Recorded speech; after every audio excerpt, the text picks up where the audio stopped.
Pour commencer, rendons-nous dans les hauts-bassins où le Premier ministre a rencontré hier dans la soirée les autorités religieuses et coutumières de la ville de Sia. Yacouba Isaac Zida est allé traduire à ces autorités sa reconnaissance pour leur soutien multiforme durant la crise qu'a connue le Burkina Faso. Le Premier ministre leur a une fois encore demandé de l'accompagner pour que la transition au Burkina Faso soit une réussite. On fait le point avec Sanoua Christine Koulibaly. Par la voix du gouverneur de la région des Hauts-Bassins, Yacouba Isaac Zida avait promis de rencontrer dans un bref délai les leaders coutumiers et religieux de la ville. Aujourd'hui, c'est chose faite.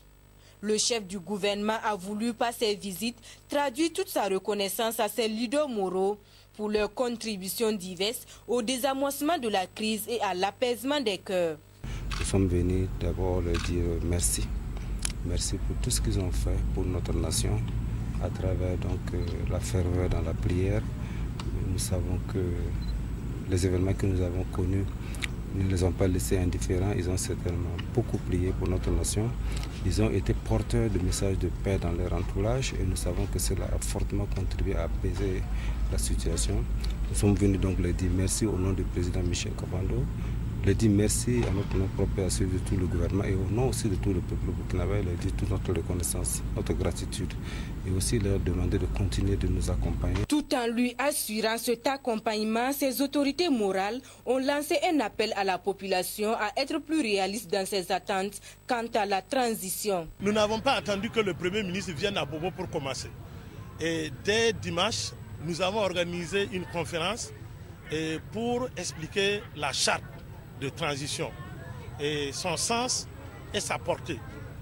Nous avons traduit la charte en arabe pour permettre à l'ensemble des imams et de nos prêcheurs pour qu'ils aient l'information. Et nous allons continuer à organiser, à sensibiliser et à former les fidèles autour de la transition pour qu'on puisse accompagner la transition jusqu'au bout. Moi j'ai des craintes. Et les craintes, c'est qu'on veut leur faire réaliser ce qu'ils ne peuvent pas réaliser. Et ils sont venus pour faire une transition et il ne faut pas qu'on l'oublie. Donc leur objectif, c'est de préparer à des élections libres pour que les politiques et les forces vives puissent s'engager dans la transformation. Ce n'est pas à eux, je crois, qu'il ne faut pas qu'on leur demande trop. Avant de reprendre la route, prières et bénédictions ont été une fois de plus faites pour une transition réussie au Burkina Faso.